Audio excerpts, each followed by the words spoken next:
Hello दोस्तों, नमस्कार। Stock market share YouTube channel में आपका स्वागत है। अभी हम बात करने वाले हैं एचजेवीएन लिमिटेड शेयर की, क्योंकि इसके संबंध में जो बोर्ड मीटिंग रखी गई थी 9 फरवरी को, वो फिलहाल होता हुआ नज़र आया है। और इसमें इसका Q3 का रिजल्ट तो जारी हुआ ही है, साथ ही साथ इसमें डिविडेंड की भी घोषणा की गई है, उसका रिकॉर्ड डेट की भी घोषणा की गई है, जिसे हम इस वीडियो में डिटेल से देखने वाले हैं कि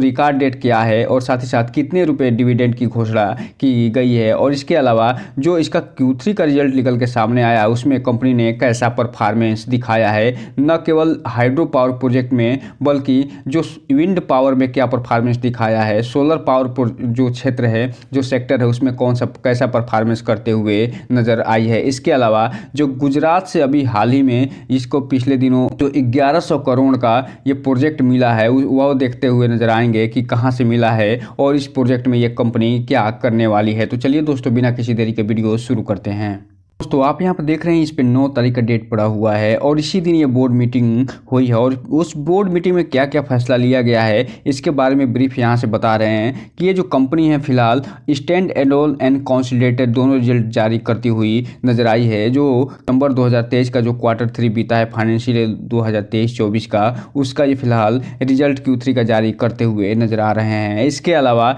ये जो कंपनी है अभी अप्रूव कर ली है जो इंतरिम डिविडेंड है उसको, और ये फिलहाल ₹1.15 का इंतरिम डिविडेंड देते हुए नजर आएगी। अर्थात चूंकि आप जानते हैं कि जो इंतरिम डिविडेंड होता है उस पे किसी भी शेयर होल्डर का जो परमिशन लेने की ज़रूरत नहीं होती है, अप्रूवल लेने की ज़रूरत नहीं होती है। अर्थात ये जो है बिना अप्रूवल के जारी होता हुआ दिखाई देगा। और ये जो अप्रूवल के बिना जो डिविडेंड मिलेगा वो ₹1.15 का मिलता हुआ दिखाई देगा। और ये जो डिविडेंड मिलेगा उसका जो एक्स डेट फिक्स किया गया है वो 21/2/2024 रखा गया। अर्थात 21 फरवरी से पहले अगर किसी भी शेयर होल्डर के डीमेट अकाउंट में अगर ये होल्डिंग बनी रहती है, शेयर अगर बना रहता है, तो उसको फिलहाल ₹1.15 का जो डिविडेंड होगा, इंतरिम डिविडेंड मिलता हुआ नजर आएगा। और ये जो पेमेंट ये डिविडेंड होगा वो फिलहाल 4/3/2024 को उनके जो डीमेट अकाउंट में क्रेडिट होता हुआ दिखाई देगा। अर्थात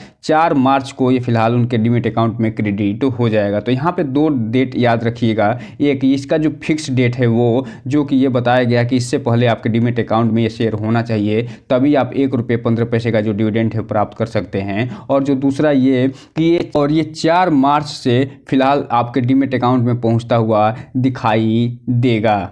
चूँकि हम इस वीडियो में जो कंसोलिडेटेड रिजल्ट है उसकी बात करने वाले हैं, क्योंकि जो कंसोलिडेटेड रिजल्ट होता है उसमें स्टैंड एलोन से संबंधित जो डेटा होते हैं वो भी शामिल होते हैं, और साथ ही साथ जो इसके संबंध में जो सब्सिडरीज काम करती हैं उनसे संबंधित जो भी डेटा होते हैं उसको शामिल करके फिर जो है उस कंसोलिडेटेड रिजल्ट को तैयार किया जाता है। तो हम इस वीडियो में जो कंसोलिडेटेड रिजल्ट है उसे ही देखने वाले हैं। लेकिन उससे पहले अगर हम बात कर लें जो एचजेवीएन जिस सब्सिडरीज के माध्यम से काम करता है उनकी, तो यहाँ पे आप देख रहे हैं कि इनके सब्सिडी की लिस्ट दी गई है। और यहाँ बताया जा रहा है कि जो एचजेवीएन थर्मल प्राइवेट लिमिटेड है, इनकॉर्पोरेट इन इंडिया, अर्थात इंडिया में बना हुआ है, इसके माध्यम से काम करती हुई नजर आ रही है। एचजेवीएन जो ग्रीन एनर्जी लिमिटेड है वो भी इनकॉर्पोरेट हुआ है इंडिया में, इसके माध्यम से फिलहाल काम करती हुई दिखाई देती है। और वहीं अगर हम बात करें तीसरे सब्सिडरी की, जो HJVN Arun 3 power development company private limited है, जो कि नेपाल में बना हुआ है, इसके माध्यम से भी काम करते हुए नजर आती है। और इसके अलावा जो HJVN Arun power development company private limited है,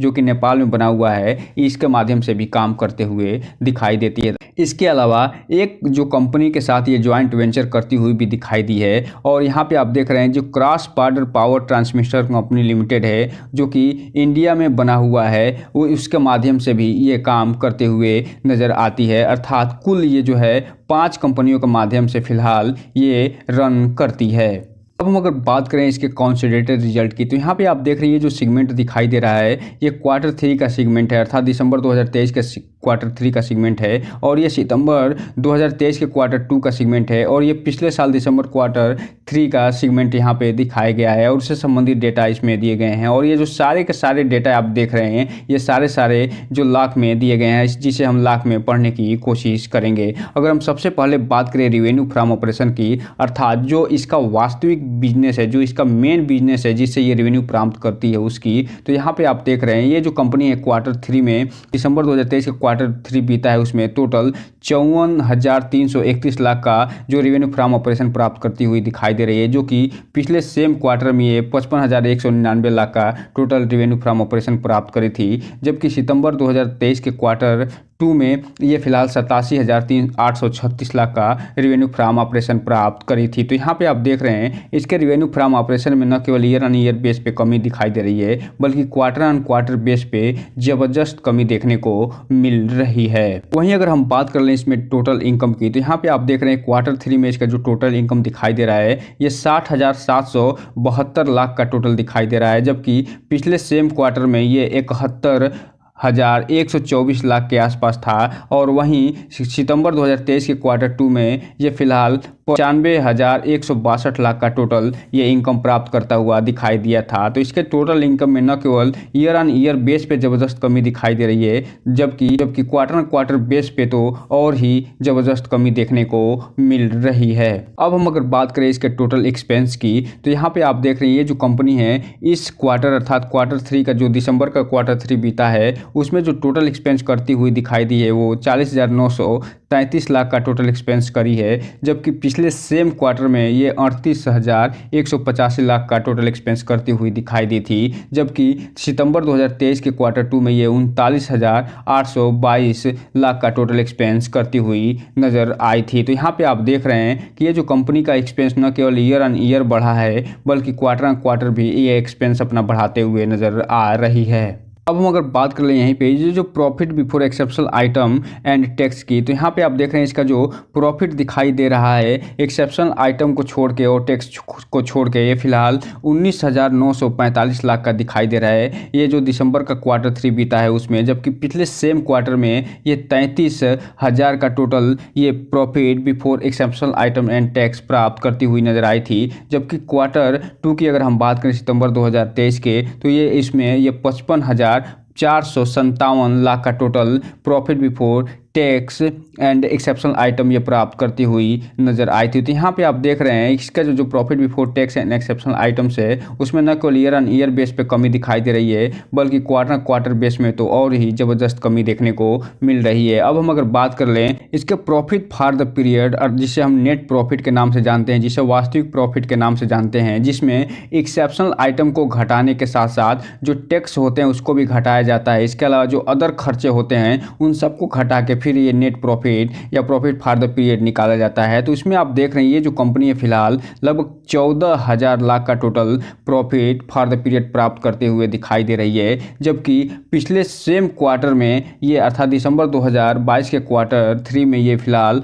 28,742 लाख का total profit for the period प्राप्त करते हुए दिखाई दी थी। वहीं जो सितंबर 2023 का क्वार्टर 2 बीता है उसमें ये 43,964 लाख का टोटल प्रॉफिट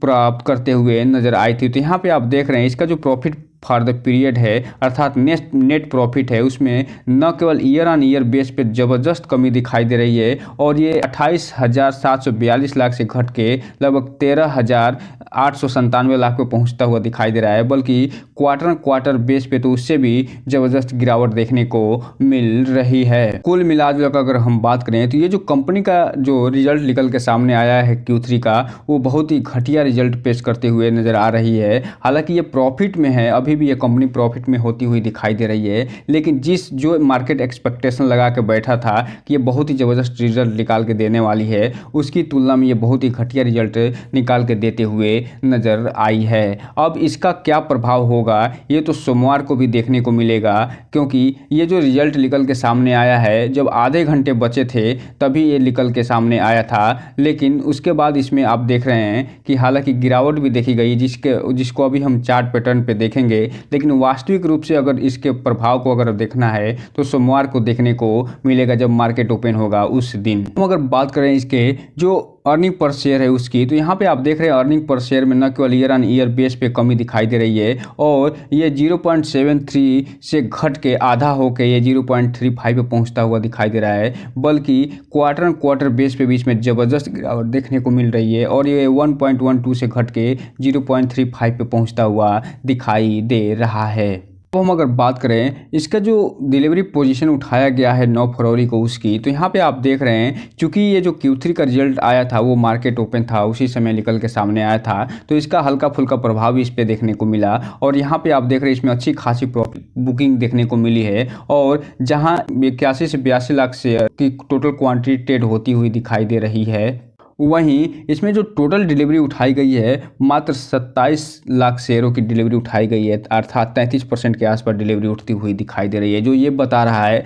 कि इसमें जो ट्रेडर हैं वो अच्छा खासा प्रॉफिट बुक करके निकलते हुए नज़र आ रहे हैं। और ये जो मार्केट की जो रैली आई थी बजट के बाद उसका पूरा फ़ायदा उठाते हुए नज़र आ रहे हैं, और ऐसा लग रहा है उनको पहले से ही ऐसा मालूम चल गया था कि ये जो कंपनी है उसका Q3 का जो रिजल्ट आने वाला है वो बहुत ही घटिया रिजल्ट निकाल के देने वाली है, जिसके कारण इसमें जो ट्रेडर हैं अच्छा खासा प्रॉफिट बुक करके निकलते हुए नज़र आ रहे हैं, और जो इन्वेस्टर हैं वो मात्र 33% का ही डिलीवरी उठाते हुए नज़र आ रहे हैं। हम अगर बात करें कि ये जो Q3 का रिजल्ट आया उसका मार्केट पे क्या प्रभाव पड़ा है, क्योंकि मार्केट ओपन था उसी समय निकल के सामने आया, तो यहाँ पे आप देख रहे हैं इसमें लगभग 6 से 6.5% की गिरावट देखी गई है। हालांकि मार्केट का नेगेटिव सेंटिमेंट भी आज नेगेटिव था, लेकिन ये जो Q3 का रिजल्ट ऐसा लग रहा है कि पहले ही उनको मालूम चल गया था और इसमें गिरावट लगातार देखी गई है, और फिलहाल 150 से घट के 141 रुपये पर ये ट्रेड करता हुआ दिखाई दे रहा है। वहीं अगर हम 5 दिन की चार्ट पैटर्न की बात करें तो इसमें 8% की गिरावट देखी जा रही है, जबकि एक महीने की बात करें तो इसने 56% का रिटर्न निकाल के दे दिया है। 6 महीने में तो ये 150% का रिटर्न निकाल के दे चुका है। वहीं ये टेल डेट की बात करें तो 52% का, जबकि एक साल की बात करें तो इस कंपनी ने अपने शेयर होल्डर को गजब का मालामाल किया है और 336% का रिटर्न निकाल के देता हुआ नजर आ रहा है। वीडियो वाइंड अप करने से पहले जो 2 न्यूज़ें छूट गई थी जिसे हम अभी इस वीडियो में अभी कवर कर लेते हैं। तो यहाँ पे आप देख रहे हैं इसका सेगमेंट वाइज जो रेवेन्यू प्राप्त किए थे उसे हम भूल गए थे, जिसे यहाँ पे आप देख रहे हैं कि जो हाइड्रो पावर प्रोजेक्ट, जो हाइड्रो पावर ये कंपनी चलाती है, उसमें इस जो क्वार्टर में अर्थात दिसंबर 2023 के क्वार्टर में फ़िलहाल इसका जो टोटल रिवेन्यू है वो फ़िलहाल घटता हुआ नज़र आ रहा है। न केवल ईयर बेस पे घट रहा है बल्कि क्वार्टर बेस पे भी घटता हुआ नज़र आ रहा है। वहीं विंड पावर में भी इसका जो रिवेन्यू है वो ये क्वार्टर बेस पे तो घट रहा है, लेकिन ईयर बेस पे ये बढ़ता हुआ दिखाई दे रहा है। लेकिन ये सोलर पावर प्रोजेक्ट के रूप में ये फ़िलहाल अच्छा खासा परफॉर्मेंस करते हुए दिखाई दे रही है ईयर बेस पे, लेकिन क्वार्टर बेस पे इसमें भी कमी देखने को मिल रही है। और यही कारण है कि इसका जो Q3 का रिजल्ट निकल के सामने आया है वो घटिया रिजल्ट निकल के आया है, क्योंकि इसका जो मेन बिजनेस है हाइड्रो पावर प्रोजेक्ट का उसी में ये घटिया परफॉर्मेंस करती हुई दिखाई दे रही है। जबकि ये जो विंड पावर है और सोलर पावर में ये अभी हाल ही में एंट्री लेती हुई दिखाई दी है। और इसी सोलर पावर से संबंधित गुजरात से अभी हाल ही में 1100 करोड़ का एक प्रोजेक्ट भी मिला है, चलिए उसे भी देख लेते हैं। तो दोस्तों ये जो न्यूज़ निकल के सामने आई है 7 फरवरी को निकल के आती हुई दिखाई दी है, और यहाँ पे लिख रहा है कि जो SJVN gets letter of intent from GUVNL अर्थात Gujarat Urja Vidyut Nigam limited 200 megawatt solar project अर्थात गुजरात विद्युत निगम लिमिटेड से ये फिलहाल 200 मेगावाट का एक सोलर प्रोजेक्ट जीतता हुआ प्राप्त करता हुआ नज़र आ रहा है। और यहाँ पे ये इसके बारे में पूरा डिटेल से जानकारी देते हुए बता रहे हैं कि इसमें 100 मेगावाट पे जो प्रोजेक्ट की बिडिंग लगती हुई दिखाई दी है, जिसमें ये फिलहाल जीतता हुआ दिखाई दे रहा है। और इसका जो टोटल कास्ट बताया जा रहा है वो 1100 करोड़ का बताया जा रहा है। और ये जो प्रोजेक्ट इन्हें मिला है ये फिलहाल ये जो सोलर प्रोजेक्ट के रूप में काम करती है जो SJEL है अर्थात जो SJVN ग्रीन एनर्जी लिमिटेड है उसको ये फिलहाल मिलता हुआ नज़र आ रहा है। और ये जो प्रोजेक्ट हैं इन्हें 18 महीने के अंदर पूरा करके इन्हें देना है। तो यहाँ पे आप देख रहे हैं ये जो कंपनी है लगातार अच्छे खासे प्रोजेक्ट प्राप्त करती हुए नज़र आ रही है। और ये जो प्रोजेक्ट की टेन्योर रखी गई है अर्थात ये 25 साल तक ये जो कंपनी है SJVN वो इसकी देख रेख करने वाली है। दोस्तों ये रहा आज का वीडियो जिसमें हमने सारी चीज़ों को एक करके डिटेल से चर्चा कर ली। तो इस वीडियो को लाइक करें, सब्सक्राइब करें और बेल आइकन हिट करना तो बिल्कुल ना भूलें, ताकि नए वीडियो की जो अपडेट्स आपको ऐसे ही समय पे मिलता रहे। जय हिंद दोस्तों।